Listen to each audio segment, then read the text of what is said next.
Saya akan siksa kalian satu demi satu sampai ada yang mengaku. Atau paling tidak, memberitahu di antara kawanmu yang mencurigakan berkomplot membunuh Gusti Prabu. Ampun, Raden Senopati. Hamba melihat dia selalu akrab dengan Dayang Sunti. Mereka berdua adalah dayang baru yang diangkat oleh Gusti Raden Tumenggung Rastra. Ampun, Raden Senopati. Hamba tidak bersalah. Ampun, Raden. Ampun, Raden. Ampun. Ampun, Raden.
Saya menduga semua korban tewas bunuh diri dengan racun yang sama yang akan diberikan kepada Gusti Prabu.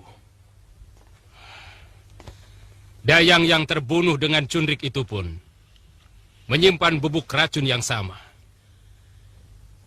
Sebaiknya kita tidak usah menyebarkan berita tentang adanya persekongkolan pembunuh raja yang ada dalam keraton Madangkara ini.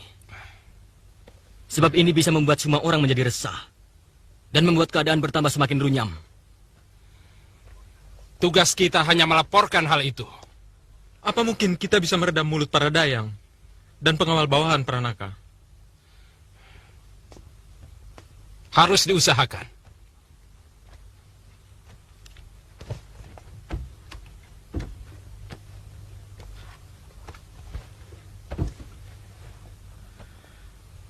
Hamba akan mengatasinya, Gusti Senopati. Mereka akan hamba tahan secara halus dalam salah satu asrama kesatriaan, tanpa mereka merasa ditahan. Lalu, mengenai para dayang itu, akan hamba sumpah untuk bungkam. Biasanya, wanita-wanita tua sangat takut kepada Dewata kalau berani melanggar sumpahnya, Gusti. Ya, itu bagus. Aku yakin itu mudah diatasi. Masalah yang lebih penting, dari mana kita mulai melakukan penyelidikan untuk membongkar komplotan ini? Kita harus tahu dulu latar belakang Tumenggung Rasta. Sebab, untuk sementara dia menjadi kunci dalam peristiwa ini. Ya, setahu saya, dia anggota setia dari pasukan Madangkara. Semenjak pasukan Paman Aragani dan Paman Kalamenda berada di Bojong Setu. Dia anak Wasrap, telik sandi kita, yang menyamar sebagai pemilik warung di Madangkara pada zaman itu. Kalau saja Durgalapati masih hidup, kita tidak perlu repot mencarinya. Pasti dia yang melakukannya. Dialah ahli racun yang sangat kondang di kawasan barat. Hampir setara dengan Luh Karpo dari Kahuripan. Sedang jenis racun yang digunakan sama dengan milik Durgalapati. Maaf Gusti Panglima. Hamba yakin pelaku utamanya adalah orang yang sama yang meracuni sungai. Bisa jadi. Kalau begitu, secepatnya kita susun tenaga telik sandi untuk menanggulangi kejadian ini. Kau sanggup melaksanakannya, Pranaka? Kalau Gusti semua menugaskan, hamba sanggup, Gusti. Bagus.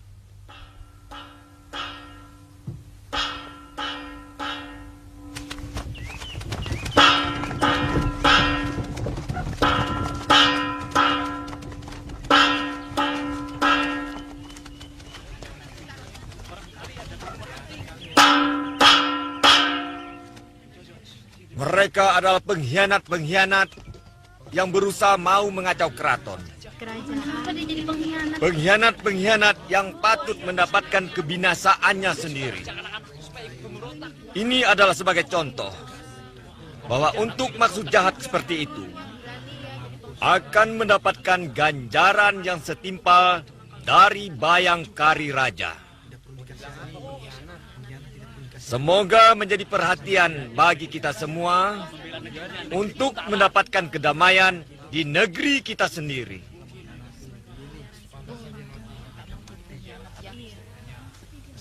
Penjara dulu.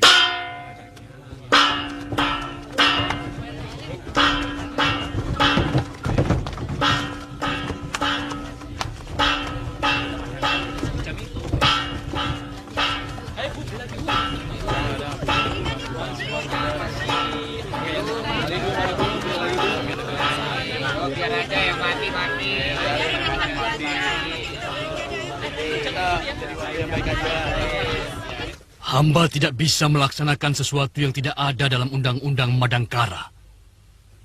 Tapi kalau Gusti ingin menutup sanggar tari itu, silakan. Itu wewenang Gusti. Karena hanya raja yang bisa berbuat tidak melalui undang-undang.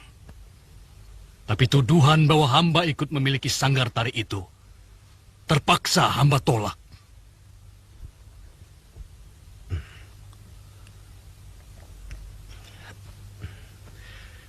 Berita itu dari Ranggalela, pengelola sanggar itu sendiri. Dan dia mengatakan bahwa pemilik sanggar itu adalah paman.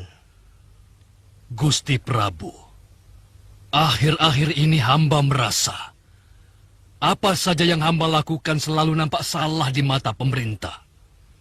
Maka dengan tulus, jabatan Mantri Pajak ini akan hamba serahkan kembali kepada Gusti Prabu.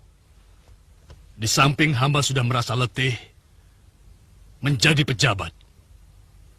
Hamba tahu bahwa usia hamba sudah tidak cocok lagi untuk bekerja sama dengan anak-anak muda yang masih sangat gagah dan jauh lebih pandai. Sebenarnya paman saya panggil hanya untuk mempertanggungjawabkan kejadian yang semakin menimbulkan kemelut di negeri kita tercinta ini. Terus terang, tempat hiburan mewah itu membuat iri rakyat kecil.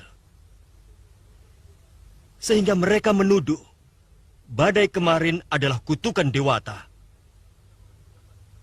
Karena para pejabat sudah banyak yang kerjanya hanya bersenang-senang.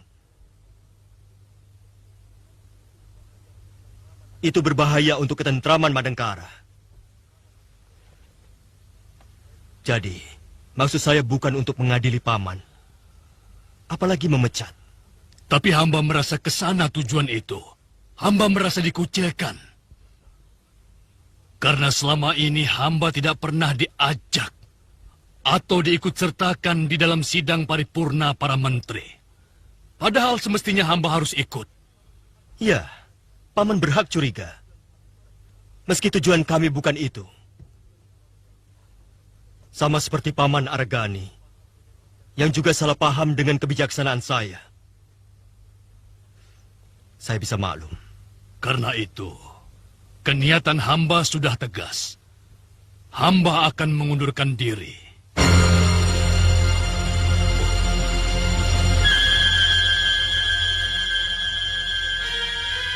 Juga Arya Wikalpa. Sebaiknya Paman Ranggatal tidak usah membawa-bawa paman saya. Nanda Kamasuta, bukan cuma saya yang kecewa. Banyak sekali pejabat. Pejabat tua yang ikut merasa terluka. Mereka merasa dikucilkan dari pemerintahan. Sementara mereka merasa mempunyai andil yang sangat besar sewaktu merebut negeri ini dari tangan penjajah Kuntala.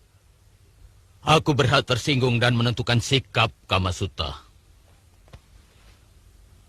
Terus terang, Nanda Prabu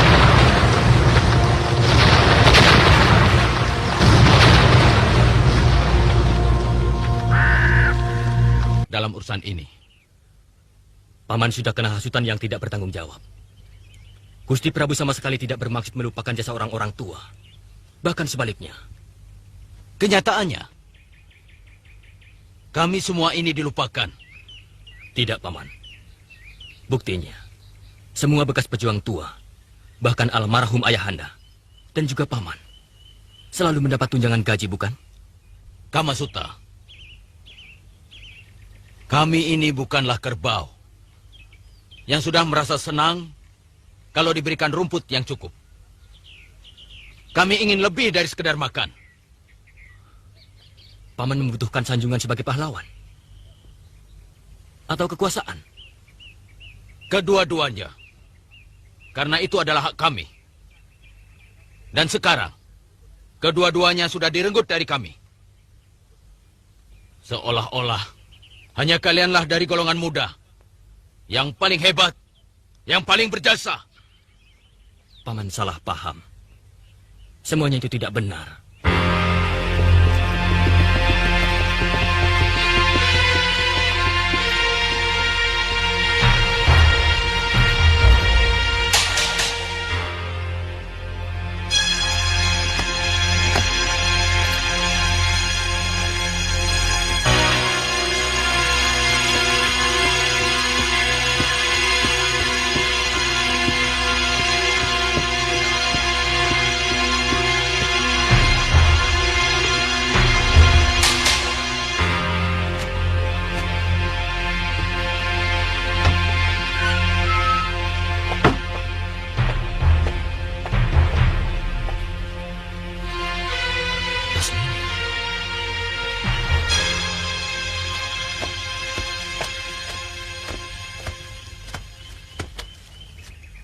Paman Arya Wikalpa ada? Ada di dalam? Mari.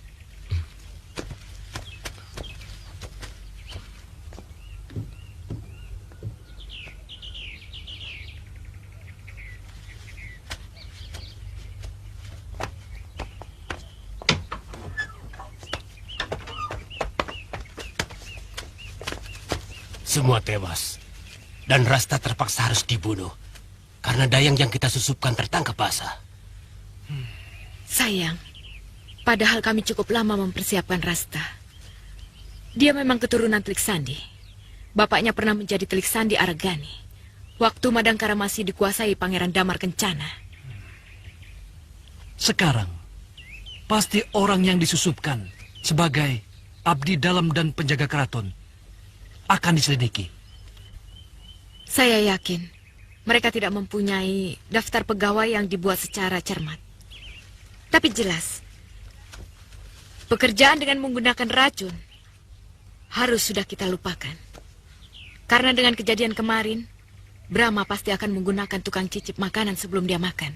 Lalu, apa rencanamu yang berikutnya, Gede? Sementara kita harus tenang dulu. Kita tunggu laporan dari Rangit selanjutnya. Menurut dia, Ranggatal dan Arya Wikalpa sudah melepaskan jabatan mereka. Tapi Aragani masih ragu. Sedang putrinya yang bernama Lasmini berada di pihak Ranggatal. Kemungkinan Lesmana, kakaknya Lasmini, juga akan bergabung. Aku pernah dengar nama itu. Jelas, dulu dia pernah hampir dihukum mati oleh ayah Raden. Karena menjadi pembunuh gelap yang membantai para pemimpin Kuntala di Madangkara. Iya, iya. Tapi berhasil diselamatkan oleh Brahma dan Aragani. Artinya, kita akan mendapatkan keuntungan dari menghangatnya pertentangan bekas-bekas pejuang dengan orang-orang pemerintahan Madangkara. Lalu? Kita tunggu saja sampai saat waktu yang paling tepat tiba.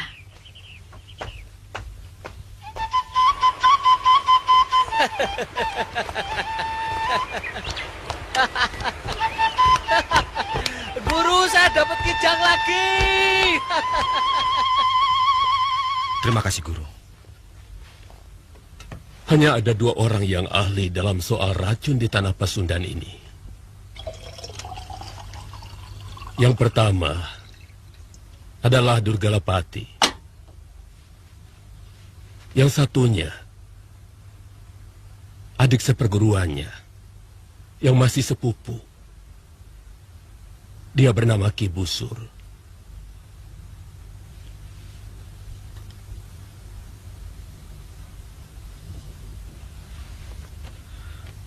Sungguh saya akan mendapat malu kalau tugas ini tidak mampu saya laksanakan, Guru.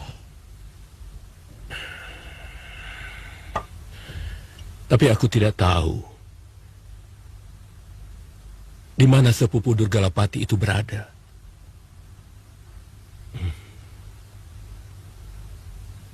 Dulu, dia pernah membangun padepokan di Gunung Burangrang.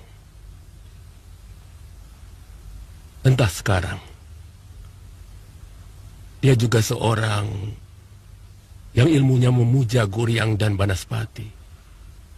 Pasti dia orangnya, Guru. Dia juga yang menyuruh para Guryang untuk mengobrak-abrik Madangkara. Guru, saya dapat kijang lagi. Adi Pranaka, kamu pulang. Kakang. Pranaka. Adi. Adi, seperti biasa akan aku gendong. Jangan, Kakang. Bagaimana pengabdianmu? Kamu sudah naik pangkat? Sudah. Atas bantuan Kakang menangkap Guryang tempo hari. Wah, kalau begitu akan kutangkapkan lagi Guryang-Guryang yang lain. Aku tahu sarang mereka di Gunung Burangrang. Bukan begitu, Kakang Abilawa. Guryang yang Kakang tangkap tempo hari adalah Guryang yang berani mengacau Madangkara. Oh, saya kira kalau bisa menangkap Guryang langsung naik pangkat. Pranaka, kamu belum melanjutkan ceritamu. Kamu bilang orang itu juga yang menyuruh Guryang untuk mengacau Madangkara. Benar, Guru. Dalam semedi saya, orang itu dengan anak buahnya menabur racun di Sungai Citiis. Dan dia juga saya lihat menyuruh Guryang untuk menaburkan bencana.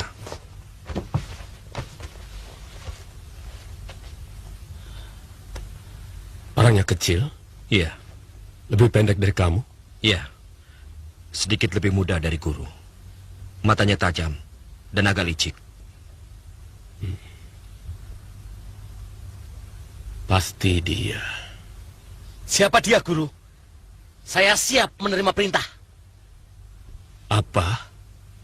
Nyamber saja kamu.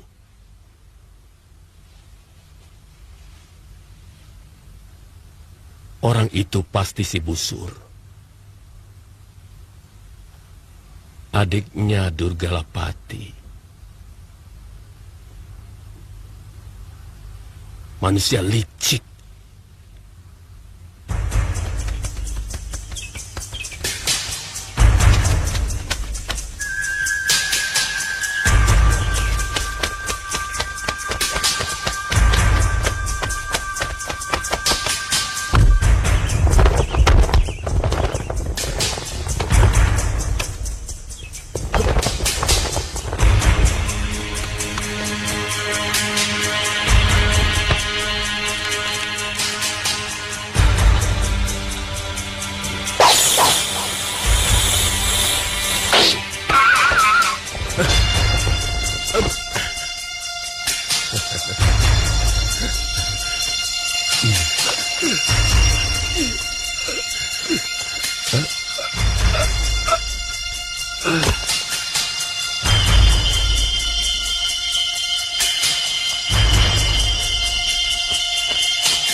Saya kena fitnah.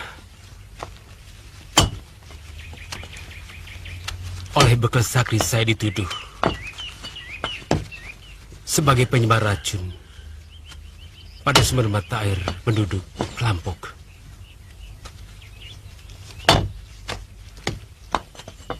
Sehingga orang-orang desa itu mengamuk, mengeroyok, dan melemparkan saya ke jurang. Padahal Kisanak tidak melakukan. Saya curiga Sakri sendiri yang melakukannya. Mungkin dia tidak suka melihat saya diseneng oleh penduduk. Lalu dia memfitnah saya dengan cara seperti itu.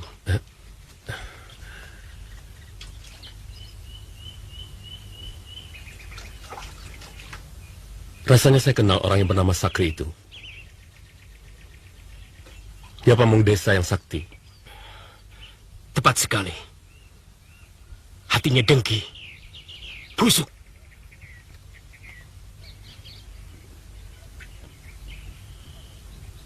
Saya agak kurang percaya pada omongan Busur. Karena setahu saya, bekal Sakri itu orang baik. Tapi cerita si Busur begitu meyakinkan.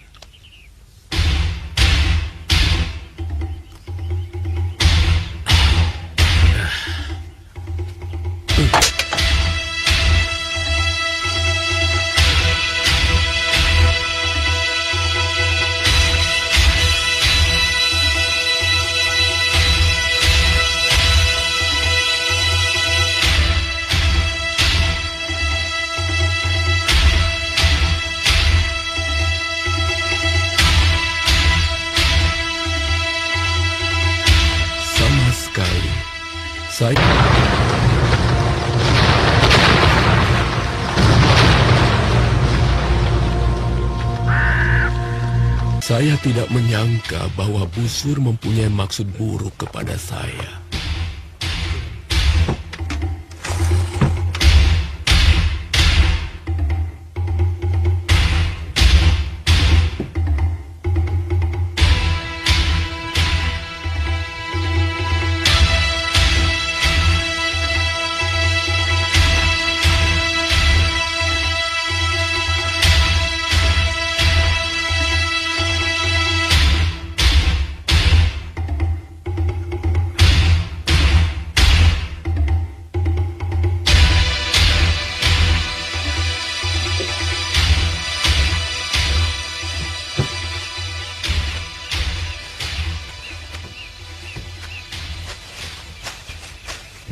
Kisanak, istirahat dulu.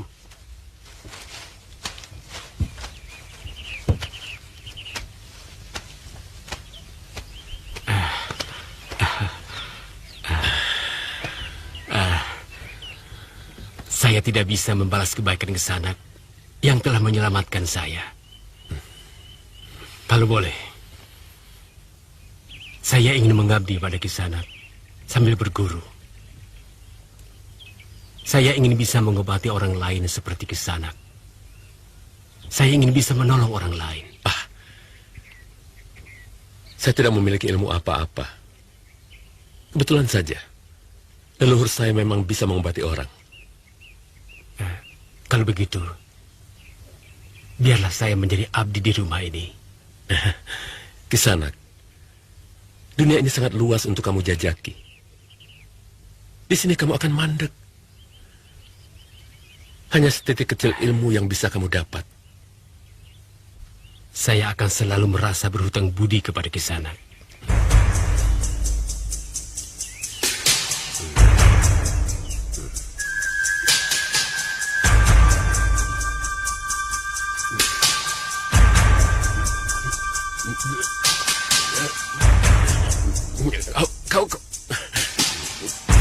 Kau terlalu...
Rupanya, dia tertarik pada kitab babon ilmu pengobatan yang saya miliki secara turun-temurun dari leluhurku.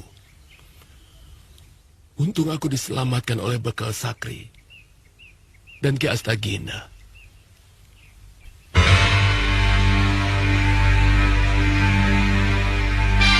Siapa kalian? Kau lupa padaku, Atiatna. Aku Sakri, bekal desa Kelampok. Dan ini Ki Astagina, pendekar dari pantai selatan. Terima kasih. Tuan telah menyelamatkan nyawa saya. Orang yang meracunimu mirip dengan Durgalapati. Iya. Dia aku tolong. Karena sepertinya dia membutuhkan pertolongan. Manusia itu tidak pernah kenal budi. Dia telah membunuh anakku karena memberitahu tempat persembunyiannya pada Ki Astagina. Dia kepergok mau mencuri kitab pusakaku.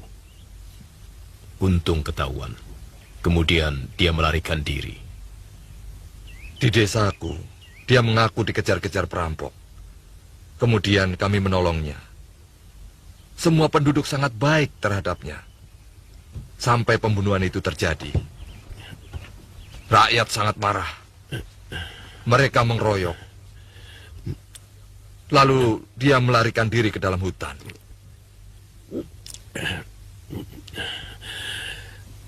Terima kasih, Sakri. Aku dengar dia memperdalam ilmu racunnya di kaki Gunung Burangrang. Kita ke sana sekarang. Saya tangkapkan bajingan itu. Untuk Adi. Sabar dulu, Abilawa. Dari dulu kau tidak pernah bisa sabar. Kita harus tahu kenapa dia mengacau Madangkara. Pasti ada tujuannya. Pasti ada kawan-kawan dekat Durgalapati yang memperalatnya. Iya. Panglima Ringkin dan Narapati Kamasuta mencurigai sisa-sisa orang Kuntala, Guru.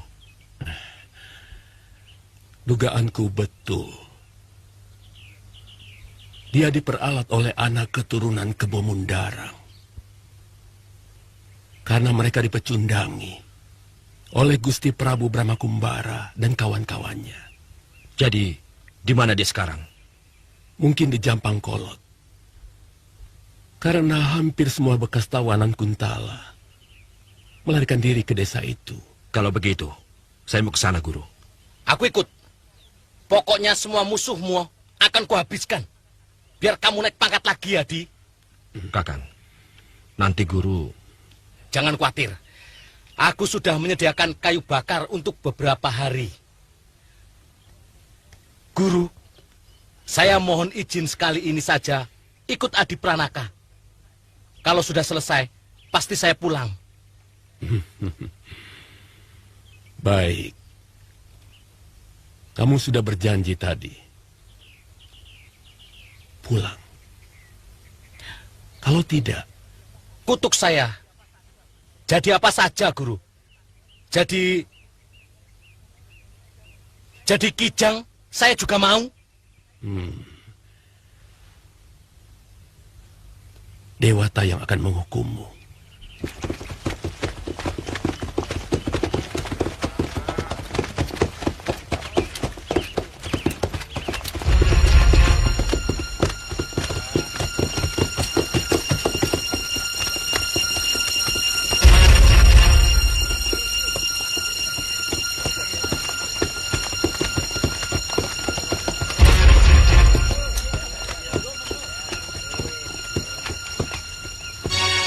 kenal perempuan itu? Kalau kenal tidak, tapi Kakang tahu. Dia adik Gusti Prabu. Ayo pasang semua talon kalian, cepat. Kena. Bayar. Menang lagi rupanya.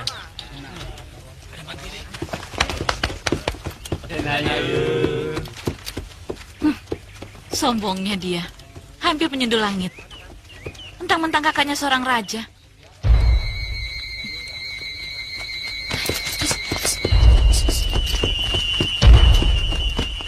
Ngomong apa kamu?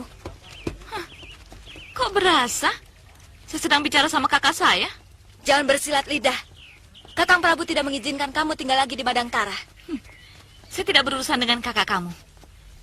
Saya tinggal bersama ayah saya sendiri. Dan beliau seorang patih di kerajaan ini. Siapapun akan diusir dari Madangkara kalau dia memusuhi raja. Kebetulan, saya tidak memusuhi raja. Bahkan sejak lama saya sangat mencintainya. Sejak dia menjadi kakak Lasmini. seperguruan saya. Diam, perempuan bina. Diam!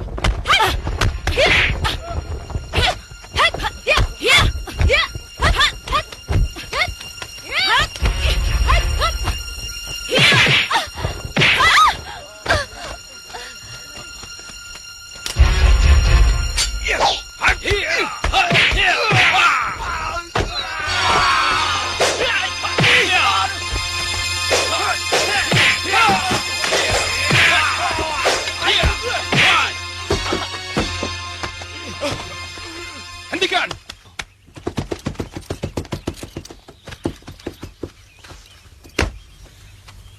Ada apa, Nyai Dewi? Saya tidak suka perempuan itu berkeliaran lagi di Madangkara, Kakang. Dia sudah sering menyusahkan Kakang Prabu. Saya tidak suka adik saya diperlakukan dengan tidak adil, Ringkin. Siapa kamu? Kau pun akan kutuntut karena berani melawan tentara kerajaan. Bahkan kenal pada saya pun kau tidak. Dia adik kandung saya. Dan saya juga merasa memiliki negeri ini. Karena jauh sebelum orang-orang Madangkara merebut negeri ini dari tangan Kuntala, saya dan adik saya sudah lebih dulu berjuang merebut negeri ini dari tangan mereka. Dan saat itu, kamu pun masih asik dan bangga sebagai putri bangsawan Kuntala. Kami meninggalkan negeri ini karena keinginan kami sendiri. Bukan karena diusir oleh Gusti Prabu. Dan kami pulang karena kami memiliki rumah, orang tua, dan leluhur di sini. Kecuali kalau ayah kami pun sudah disingkirkan dari keraton.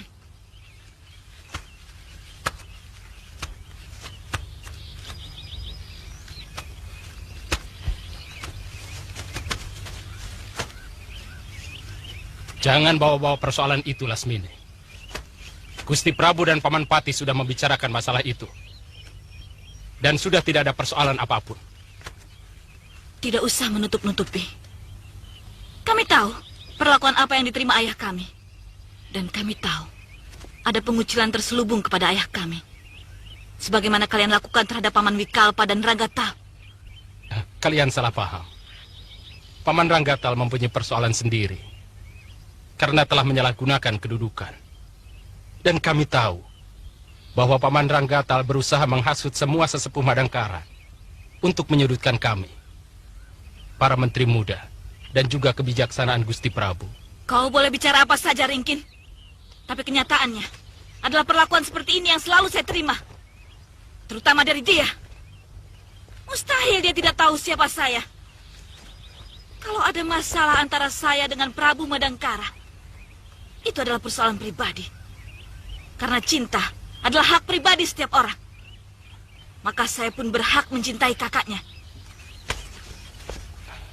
Tapi mengusir saya dari negeri ini benar-benar sangat menghina perasaan saya. Menghina jasa saya di masa lalu. Lasmini, semua orang tahu siapa Lasmini, jasa-jasamu. Tapi juga tidak boleh mentang-mentang berjasa, kemudian berbuat seenaknya, menentang hukum, lalu mengacau negerinya sendiri. Jadi kau juga menuduhku sebagai pengacau, Ringkin?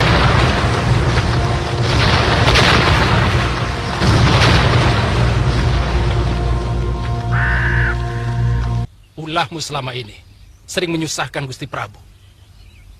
Lantas, kau juga mengusir saya dari negeri ini? Siapapun yang mengacau Madangkara akan kuusir. Ini wewenangku. Saya bisa mengerti akan sikapmu, Ringkin. Walaupun tidak bisa kami pungkiri, itu semua sangat menyakitkan. Ayo, Lasmini. Sayangnya Mas, jagungnya Mas. Masih muda-muda. Berapa ini, Yu? 3 kepeng. Kalau saya beli berikan, harganya jadi berapa, Yu? 3 kepeng setengah. Mau beli berapa buah, Mbak? Maaf, Bi. Apakah ini desa Japang Kolot? Benar, Den. Aden mau mencari siapa? Kami akan mencari yang sepupu kami, yang bernama Ki Busur. Setahu saya, di sini tidak ada orang yang bernama seperti itu. Tapi kami mendapat berita, dia tinggal di sini. Kalian jual di sini. Adi, Sebentar ya, Bi. Iya. mereka mana tahu orang seperti Ki Busur.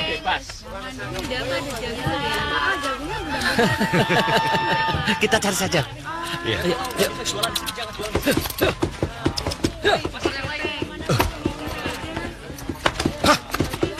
Dia menanyakan Ki Busur.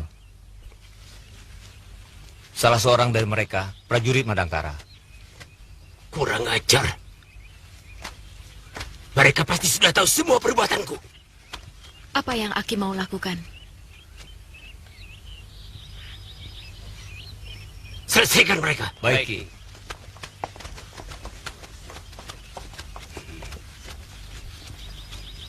Ayo semuanya cepat.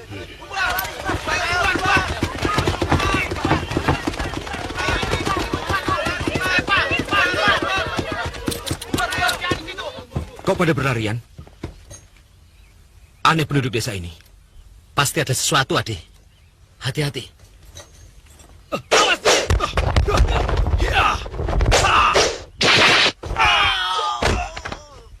Kurang ajar. Murid-muridku dipermainkan dengan gampang. Aku harus turun tangan. Lebih baik jangan, Ki. Mereka semakin curiga bahwa kita memang mengadakan persiapan pemberontakan di desa ini. Kenapa jadi pengecut seperti ini, Karti? Tunggu. Kenapa, Karti? Mereka tidak akan langsung melaporkan apapun. Kalau berhasil kita bunuh, kerahkan semua anak buahmu. Tidak, Ki. Seluruh penduduk desa ini adalah anak buahku. Pejuang bangsa Kuntala merdeka. Tapi mereka tidak akan bertindak sebelum matang waktunya. Ah, persetan dengan rencanamu.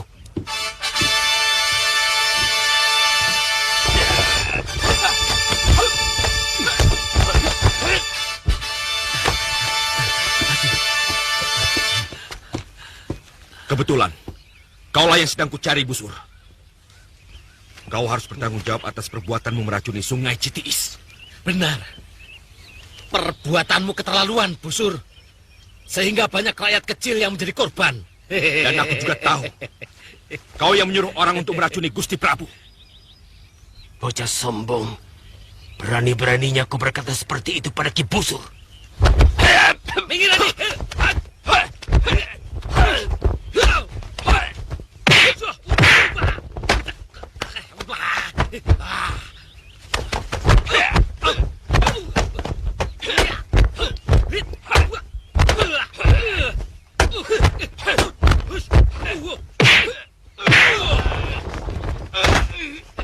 Kita harus membantu Ki Busur, Karti. Jangan. Lebih baik tidak usah kita tampilkan jati diri kita kepada orang Madangkara. Bagaimana kalau Ki Busur tewas? Ki Busur cuma bagian kecil dari alat perjuangan kita. Untuk menyelamatkan yang kecil, jangan sampai urusan yang besar jadi berantakan. Lebih baik kita tinggalkan desa ini secepatnya.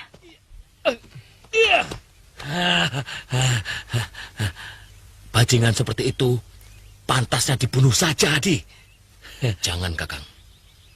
Kalau dia mati, apa yang mau saya jadikan bukti pada Gusti Prabu?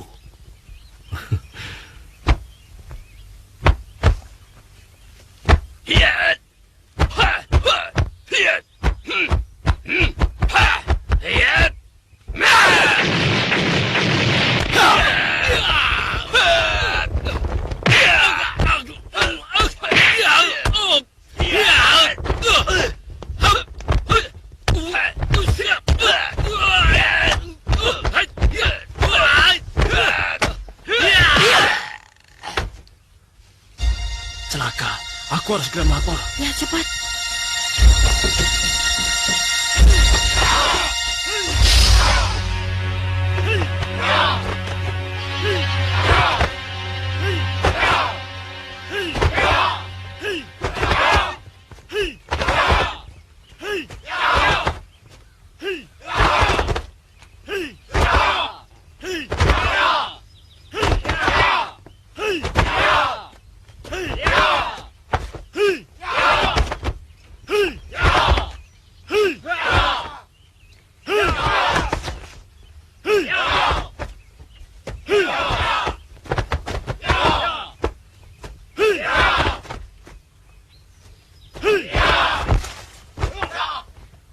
Jampang Kolot sudah tidak mungkin lagi kita pertahankan sebagai daerah persembunyian kita. Sudah 2 kali orang-orang Ringkin Gomati datang kemari. Yang pertama, Telik Sandi yang berhasil kita bunuh. Dan yang terakhir, 2 orang prajurit yang sedang dihadapi oleh Ki Busur. Bagaimana kalau Ki Busur berhasil mengalahkan mereka? Sama saja. Mereka berdua yang dikirim kemari. Tapi yang sudah mengetahui tempat ini, pasti jauh lebih banyak lagi. Sebagai tempat persembunyian, Jampang Kolot sudah tidak memenuhi syarat. Kita harus segera pindah dari tempat ini. Termasuk semua penduduk? Semuanya. Yang tidak mau, terpaksa harus dibunuh. Karena mereka akan menjadi sumber malapetaka bagi perjuangan kita. Celaka dan Garti. Ada apa? Ki Busur kalah. Sudah aku duga. Orang tua itu hanya ahli dalam soal racun. Ilmu kanuragannya lemah. Dia cuma pernah menjadi murid Lukarpo dari Kahuripan. Kau boleh pergi. Iya. Kemana kita harus pindah? Laran pernah melihat satu daerah di perbatasan Kuntala. Antara Pajajaran dan Madangkara. Aku sudah pernah meninjau. Cukup tersembunyi. Cuma terlampau jauh dari kota raja. Bila sewaktu-waktu dibutuhkan gerak cepat menyerang Madangkara. Bagaimana kalau sementara di sini? Kita perluas lingkungan asrama ini menjadi sebuah desa. Sebab, ujung hutan sebelah barat sudah sangat dekat dengan kota Raja Madangkara. Saya setuju. Malam ini juga, semua orang kita yang tinggal dekat dengan kota raja, suruh pindah kemari. Dan bakar seluruh desa yang ada di sekitarnya untuk menghilangkan jejak. Semuanya siap! Semuanya siap!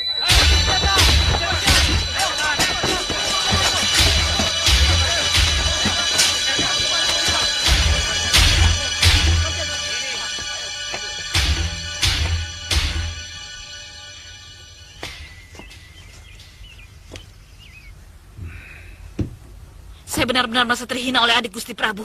Mulutnya lancang dan sok kuasa. Sudah 2 kali dia mengusir saya, Paman.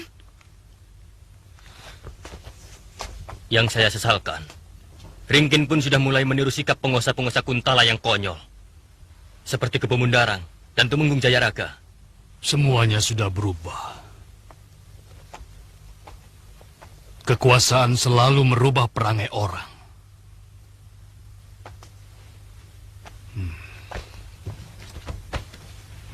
Oleh karena itu, sekarang kita harus menentukan sikap. Aku sendiri sudah menjadi orang bebas. Jabatanku sudah kulepaskan. Yang penting, kita harus menentukan bentuknya. Apakah kita menyeberang jadi pemberontak mengangkat senjata? Atau bagaimana? Itu berat. Pemberontakan bersenjata menuntut tenaga dan dana yang sangat besar. Dan tidak pernah ada pemberontakan yang berhasil kalau tidak berangkat dari dukungan kemauan rakyat. Kita cari dukungan rakyat. Aku punya teman yang siap membantu dana. Siapa?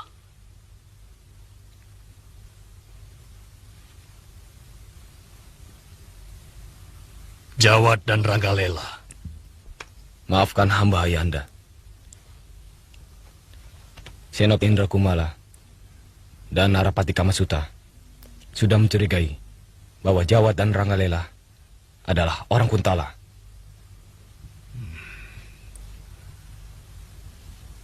Dari mana kau tahu? Hamba mendengar sendiri dari Gusti Narapati waktu mengadakan rapat para paniwu. Mereka sedang menunggu waktu. Kalau ada gerakan yang mencurigakan dari kedua orang itu, akan diringkus. Apa urusannya? Kuntala atau Madangkara? Dalam sebuah perjuangan, kita bisa pinjam tenaga lawan untuk menang. Sesudah itu, kita habiskan mereka. Tidak. Untuk kerjasama dengan orang-orang Kuntala, aku tidak setuju. Mereka lebih licik dari serigala. Aku tidak setuju. Berarti, kita cukup diam, menyaksikan kepongahan para petinggi yang seolah merasa hanya mereka yang paling berjasa bagi negara dan bangsa. Begitu. Sementara cara lain memang belum terlihat.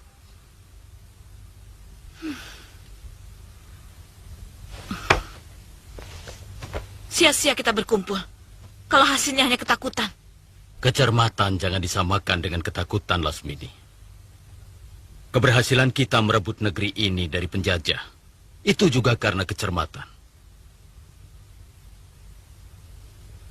Terbukti, usaha kalian sebagai pembunuh gelap waktu itu tidak berhasil, bukan? Kita sama-sama dikecewakan para petinggi. Jadi yang kita benci orangnya, bukan negerinya. Saya akan mencoba bicara lagi kepada Kakang Patih Aragani, yang walau bagaimanapun, suaranya masih didengar Gusti Prabu, untuk bisa merubah sikap para petingginya.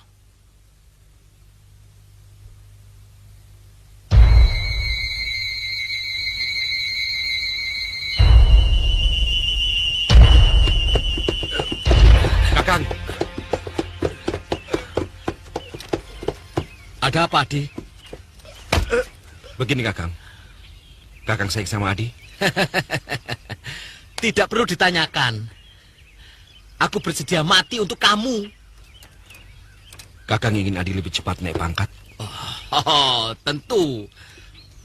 Apa perlu aku nangkap Guryang lagi?